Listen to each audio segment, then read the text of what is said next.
Hello student, आज हम discuss करेंगे लेबर के बारे में, जिसमें हम पढ़ेंगे कि जो स्टेजेस है इसकी कितनी स्टेजेस होती है एंड इसमें नॉर्मल लेबर किसको बोलते हैं एंड लेबर का जो ये स्टार्ट होती है प्रोसेस, ये किसके कारण होती है, कॉज क्या होता है। ये सारे हम क्या पढ़ेंगे आज इसमें, इस लेक्चर में डिस्कशन करेंगे। लेबर एक बहुत इंपॉर्टेंट टॉपिक है बिकॉज़ ये एक तो कंपटीशन एग्ज़ाम में इसके बहुत सारे क्वेश्चन आते हैं। इसकी स्टेजेस के बारे में आते हैं, कौन से स्टेज में क्या होता है, प्राइमरी में कितना होता है, सेकेंडरी में कितना होता है, सेकेंडरी में नहीं, प्राइमरी ग्रेविडा में क्या होता है, और जो मल्टी ग्रेविडा है उसमें कौन से स्टेज में क्या इफ़ेक्ट होता है। तो आज हम ये सब जानेंगे इस लेबर की जो स्टेजेस है एंड एज वेल एज जो फोर्थ ईयर के स्टूडेंट है, बीएससी नर्सिंग फोर्थ ईयर के स्टूडेंट है, उनमें भी ये लेबर का जो टॉपिक है वो बहुत इंपॉर्टेंट होता है, क्योंकि इसमें क्वेश्चन आते हैं। जो बड़ा वाला क्वेश्चन आता है लेबर एंड इसकी स्टेजेस के बारे में, तो इनमें आज हम ये पढ़ेंगे लेबर जो इम्पोर्टेंट टॉपिक है। इससे पहले वाले वीडियोस में हमने जो physiology of changes in pregnancy है वो अपने डिस्कस कर लिए थे। तो स्टार्ट करते हैं लेबर। डेफिनेशन की बात करें तो इसकी डेफिनेशन ही इम्पोर्टेंट है।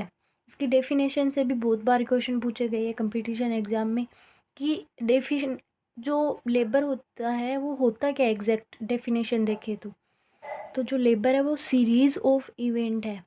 मतलब एक सीरीज़ के थ्रू चलेगा ये नहीं है कि ऊपर नीचे हो जाएगी। ये सीरीज एक कंटिन्यूअस होगी, ठीक है, of event that take place in that place in female reproductive system. जो कहाँ होती है, फीमेल रिप्रोडक्टिव सिस्टम में होती है।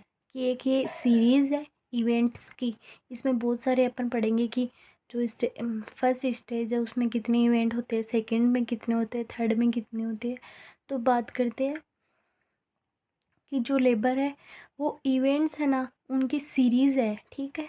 और वो होती कहाँ है, फीमेल के रिप्रोडक्टिव सिस्टम में होती है। क्यों होती है, तो हमें पता है लेबर क्यों होता है। जो पार्ट है, फिटस का पार्ट है, उसको एक्सपेल आउट करने के लिए, ठीक है। टू एक्सपेल तो क्यों होती है, to expel the viable product of conception, उसको बाहर निकालने के लिए, ठीक है। कहाँ से बाहर निकालने के लिए, जो वोम्ब में होता है या जो यूट्रस में होता है उसको, ठीक है। Out of womb through the vagina into the outer world, outer world में लाने के लिए होता है। फीटस किसको बाहर निकालते हैं अपन, तो foetus, placenta and foetus membrane है, वो एक्सपेल आउट हो जाती है। तो इसमें अपन क्या पढ़ रहे हैं, डेफिनेशन। तो डेफिनेशन में अपन ने ये पढ़ा कि जो सीरीज़ है इवेंट्स की, एक सीरीज होती है, ठीक है, जो फीमेल के रिप्रोडक्टिव सिस्टम में होती है।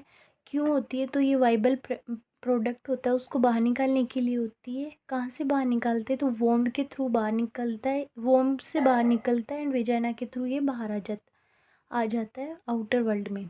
क्राइटिया क्राइटेरिया देखिए अपन नॉर्मल लेबर के। तो क्राइटेरिया मतलब कि एक नॉर्मल लेबर होने के क्या क्या मतलब वो होते हैं कि जिससे अपन को पता चलता है कि इससे क्या होगा, नॉर्मल लेबर होगा, ठीक है। तो नॉर्मल लेबर है उसको अपन क्या बोलते हैं, टर्म्स क्या यूज़ में लेते हैं अपन, यूटोसिया, ठीक है। इसके बाद में अपन देखते हैं इसके क्राइटेरिया। क्राइटेरिया में फर्स्ट है स्पॉन्टेनियस ऑनसेट, ये अपने आप स्टार्ट होना चाहिए, ना कि किसी ऑक्सीट अपन दे रहे हैं, कोई मेडिकेशन दे रहे हैं, कोई इंजेक्शन दे रहे हैं, या कोई जो सर्जरी है उसके थ्रू कर रहे हैं। ये अपने आप स्टार्ट होना चाहिए। जैसे लेबर पेन होता है पहले, सारा वो सब कुछ इवेंट्स है वो अपने आप होने चाहिए, ना कि अपन किसी चीज़ को यूज़ में लेके कर रहे हैं। फर्स्ट इसका क्राइटेरिया ये है। और जो स्पॉन्टेनियस है ये अपने आप तो हो रहा है, बट होना कब चाहिए, 8 टर्म पर, मतलब 37 वीक पर हो ये होना चाहिए। ये नहीं कि ये पहले ही स्टार्ट हो गया 28 या कितने भी मान लो, 37 से पहले वीक पे ये स्टार्ट नहीं होना चाहिए। इसके बाद में अपन बात करते हैं विदाउट, ये विथ है, विदाउट इंड्यूस प्रोलोंगेशन। प्रोलोंगेशन का क्या मतलब है कि जो लेबर, जो टाइम ड्यूरेशन है लेबर का, वो उतने टाइम ड्यूरेशन में लेबर कंप्लीट होना चाहिए। यदि प्रोलोंग लेबर होगा, यदि लेबर में टाइम लगेगा, तो क्या आएंगे, कॉम्प्लिकेशन आएंगे, ठीक है। इसके बाद में है विथ, विदाउट है यहाँ पे, नहीं सॉरी विथ ही है, with minimal aids. Minimal aids या इंस्ट्रूमेंट कुछ भी मान लो कि अपन कुछ यूज में बिना लिए मिनिमम एड्स के यूज में लेते हुए अपन क्या कर, वो क्या हो रहा है, नॉर्मल लेबर हो रहा है, उसको अपन नॉर्मल लेबर बोलेंगे। इसके बाद में है कि without any complication to mother और फिटस, ना ही मदर को कोई कॉम्प्लिकेशन हो रहा है और ना ही बेबी को कोई कॉम्प्लिकेशन हो रहा है, उसको अपन क्या बोलेंगे, नॉर्मल जो लेबर है वो बोलेंगे। नॉर्मल लेबर में जो बेबी है उसकी प्रेजेंटेशन क्या होती है, वर्टेक्स प्रेजेंटेशन होती है। ये है क्राइटेरिया ऑफ नॉर्मल लेबर की, नॉर्मल लेबर होने के लिए नॉर्मल लेबर किसे बोलेंगे अपन, तो ये सारी चीज़ें उनको नॉर्मल लेबर बोलेंगे। इसमें इनमें से किसी चीज़ में भी डिफेक्ट है तो अपन उसको क्या बोलेंगे, अब नॉर्मल लेबर बोलेंगे। तो अब आगे बढ़ते हैं अपन अब नॉर्मल लेबर के बारे में। तो अब नॉर्मल लेबर क्या होता है, डिस्टोसिया, उसको अपन ने बोला था यूटोसिया नॉर्मल लेबर, अब नॉर्मल लेबर है उसको बोलेंगे डिस्टोसिया। ठीक है।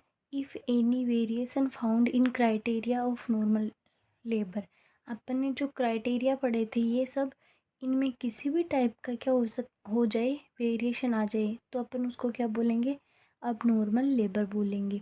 Causes of onset of labour की, कोज क्या क्या है ये लेबर स्टार्ट होने की, तो इसमें कोजेज़ तो चार होते हैं but upon normally most commonly देखें तो ये कोज हार्मोनली जो कोज है वो, एंड मैकेनिकली चेंजेस यही देखने को मिलते हैं, ये बहुत कम है। ठीक है, तो अपन इनके बारे में ना ही पढ़ेंगे और इनमें कुछ नहीं होता, यही इम्पोर्टेंट होते हैं दो। ठीक है, तो पढ़ते हैं हार्मोनल चेंजेस के बारे में। ठीक है, तो इसमें क्या होता है, पहले जो बेबी है, जो क्या हो रहा है ये यहाँ से है, यहाँ पे लिख लेना, आप हेडिंग लगा लेना, cause of onset of labour, labour के स्टार्ट होने का कोज क्या है। ठीक है, तो इसमें देखें अपन तो टर्म फिटस पहले याद रखना, ना कि मदर के थ्रू कुछ भी नहीं होगा इसमें, किसके थ्रू होगा, जो ऑनसेट स्टार्ट होगा वो किसके थ्रू होगा, टर्म फिटस कि जैसे ही मतलब फिटस क्या हो गया, टर्म हो गया। ठीक है, तो इसका हाइपोथैलेमस क्या करेगा, किसका, बेबी का, जो फीटस है उसका हाइपोथैलेमस क्या करेगा, वो रिलीज करेगा कोर्टिकोट्रोफिक रिलीजिंग हार्मोन। ठीक है, कोर्टिकोट्रोफिक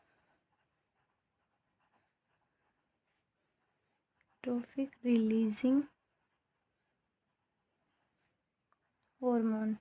ठीक है, ये कोर्टिकोट्रोफिक रिलीजिंग हार्मोन किस पे काम करता है अपन को पता है, ये एक एंटीरियर पिट्यूटरी है उस पर वर्क करेगा। ये एंटीरियर पिट्यूटरी है, ये किसको रिलीज, ये इस पे वर्क करेगा तो ये इसको रिलीज करवाएगा एड्रीनो कोर्टिकोट्रोफिक हार्मोन।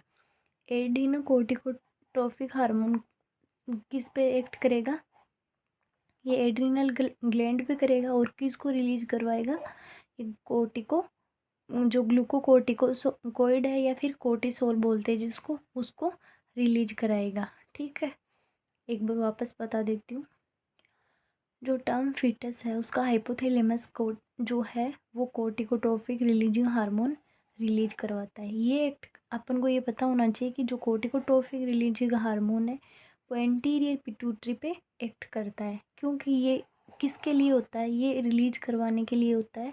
किसको रिलीज करवाने के लिए, तो ACTH को। ACTH का अपन को पता है कि एंटीरियर पिट्यूटरी से रिलीज होता है, वो जो ACTH होता है वो एड्रिनल ग्लैंड के मतलब ऊपर वर्क करता है।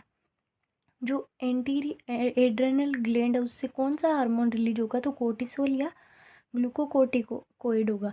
अब ये क्या करेगा, ये प्लेसेंटा पे वर्क करेगा। ठीक है, तो क्या बोल सकते हैं अपन, increase release of oestrogen and relatively, देखो ये प्लेसेंटा पे वर्क करेगा तो क्या होगा, जो एस्ट्रोजन है ना वो क्या हो जाएगा।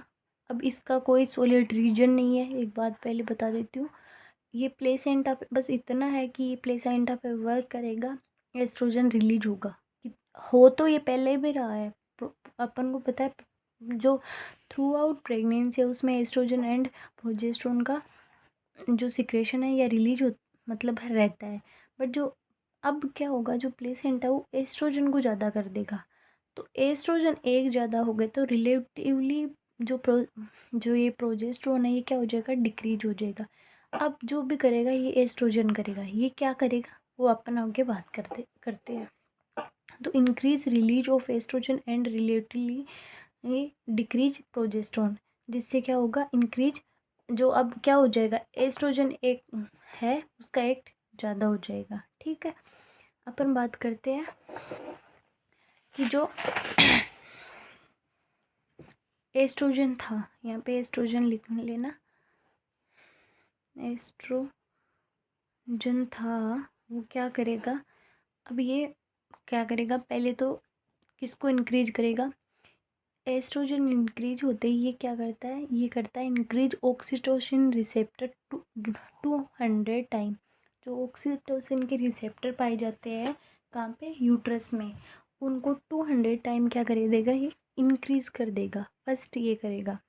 ठीक है, जैसे ये रिसेप्टर इंक्रीज होंगे तो फिर वहाँ से क्या स्टिमुलेट हो गए, पोस्टीरियर पिट्यूटरी।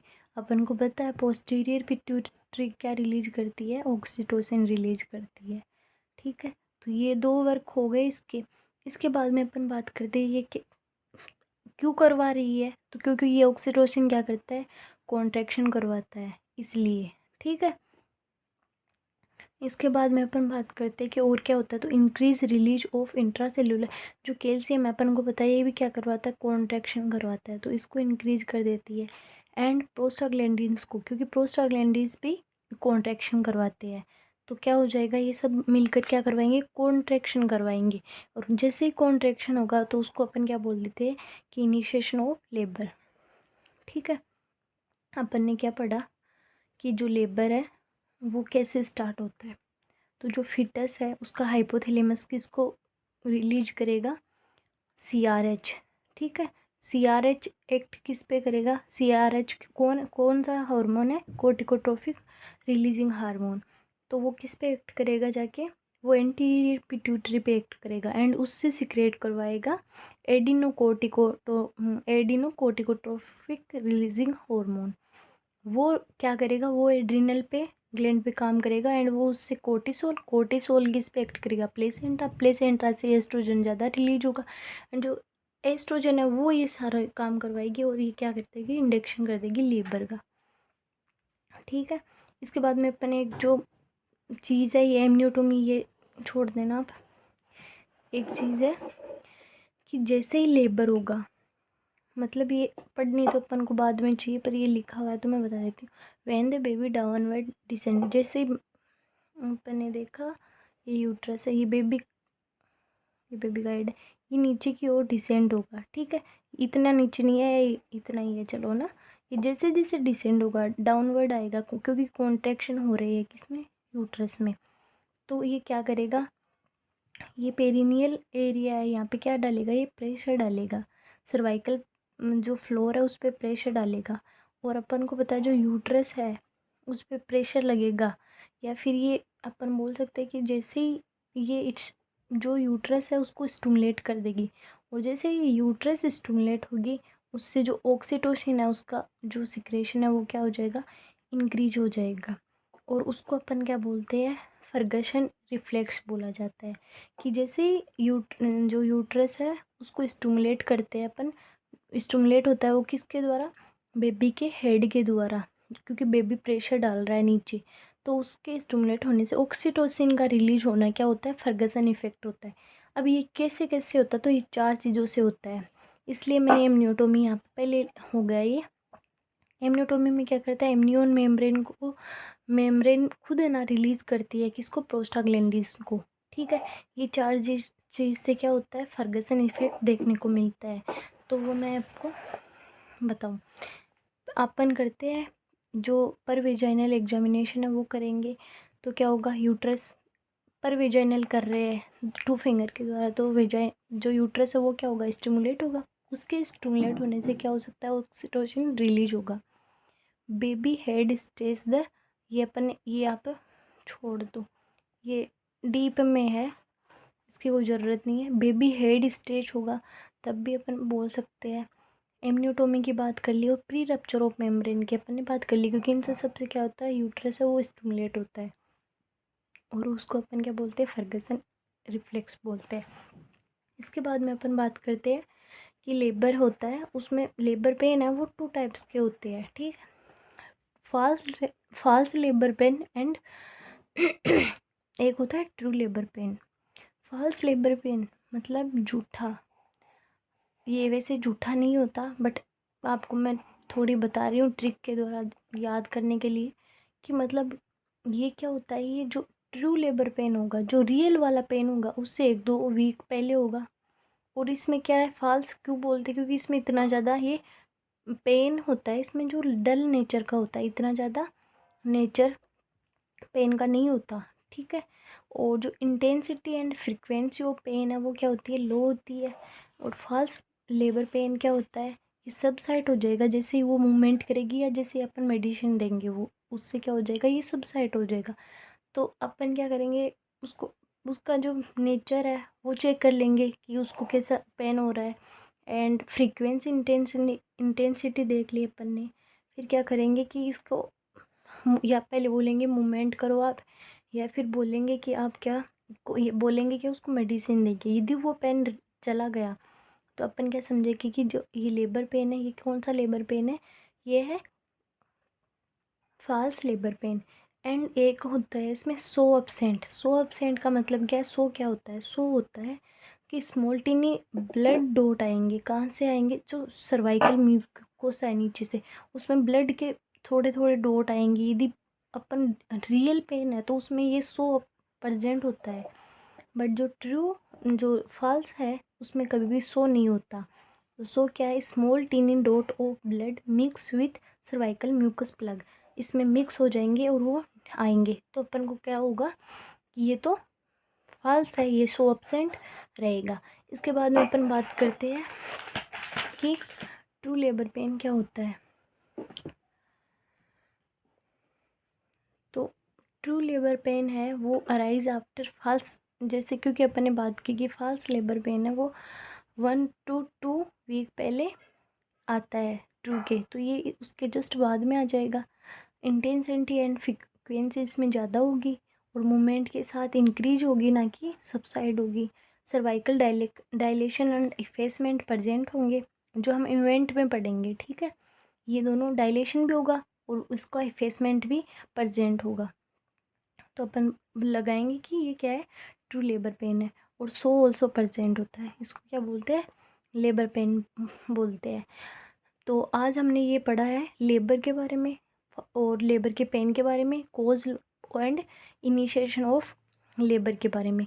अगली जो क्लास होगी अपन पढ़ेंगे स्टेजेस ऑफ लेबर, जो 3 स्टेजेस होते हैं उनके बारे में अपन डिस्कशन करेंगे। तो आप ये जो लेबर है उसकी ये जो क्लास है अगली वाली, इसमें आप पढ़ोगे स्टेजेस ऑफ लेबर के बारे में। Thank you.